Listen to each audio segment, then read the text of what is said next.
बिस्मिल्लाहिर्रहमानिर्रहीम, अस्सलाम वालेकुम everyone, welcome back to my YouTube channel the virtual ma'am. आज की इस वीडियो में हम जिस टॉपिक के ऊपर बात करने वाले हैं उसका नाम है एम्बीवैलेंस।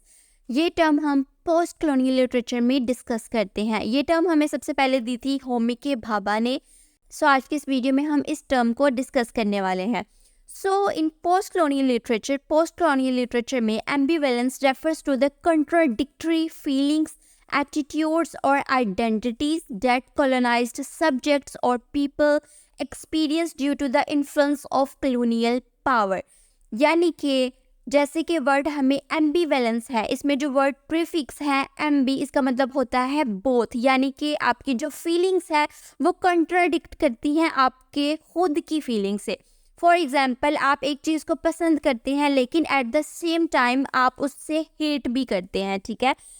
एम्बीवैलेंस में हमारी जो फीलिंग्स होती हैं, हमारा जो एटीट्यूड और आइडेंटिटीज होती हैं, this contradicts with ourselves.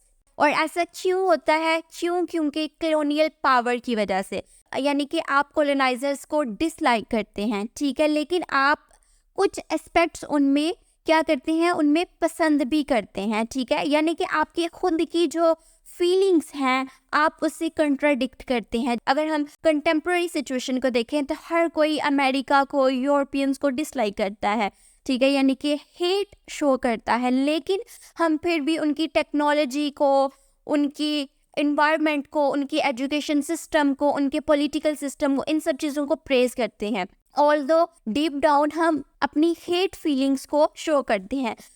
In post colonial literature, जो पोस्ट कॉलोनियल पर्सपेक्टिव से लिखा जाता है, उसमें हम ये देखते हैं कि कौन से लोग एम्बीवैलेंट एटीट्यूड शो करते हैं, यानी कि at the same time you are disliking and liking them. Coined by Homi K Bhabha, this concept highlights how colonial subjects both resist and internalize colonial ideology, creating a complex and often unstable identity।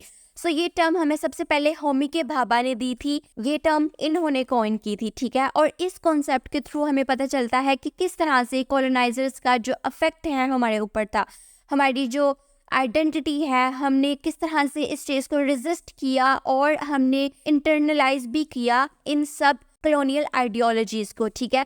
इससे क्या होता है कि अक्सर लोग identity crisis और unstable identity का भी शिकार होते हैं। अगर मैं आपको ब्रीफली एक्सप्लेन करूँ, एम्बीवैलेंस में ये होता है कि आप एक चीज़ को डिसलाइक करते हो लेकिन आप उसकी इन्फ्लुएंस की वजह से, उसकी पावर की वजह से उसको लाइक भी करते हैं, ठीक है। जैसे कि मैंने अभी आपको एग्जांपल थी कि हम यूरोपियन कंट्रीज़ को, उनके लोगों को हम डिसलाइक करते हैं क्योंकि उनकी वजह से आज तक हम लोग अनस्टेबल हैं, हमारी जो कंट्रीज़ हैं वो अनस्टेबल हैं, लेकिन फिर भी हम उनके सिस्टम को, उनकी टेक्नोलॉजी को प्रेज करते हैं और हम उनको ही यूज़ करते हैं, ठीक है।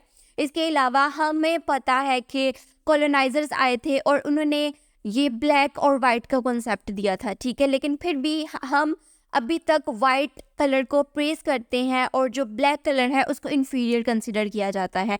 ये सब कहाँ से आइडियोलॉजीज आई हैं? ये सब हमें एम्बीवैलेंस एटीट्यूड की वजह से आई हैं, ठीक है। यानी कि आप रेजिस्ट भी करते हो लेकिन आप इंटरनलाइज भी करते हो उनकी आइडियोलॉजीज को, ठीक है। इस टर्म के अंदर होमी के भाभा ने इसी चीज़ के ऊपर बात की है कि किस तरह से जो कॉलोनियल इन्फ्लुएंस है वो हमारी आइडेंटिटी क्राइसिस और अनस्टेबल आइडेंटिटी की वजह बनती है। That was all for this video. मुझे उम्मीद है कि आपको एम्बीवैलेंस की समझ आ गई होगी। इंशाल्लाह हम लोग बहुत जल्द मिलेंगे अपनी नेक्स्ट वीडियो में। तब तक के लिए अल्लाह हाफिज़।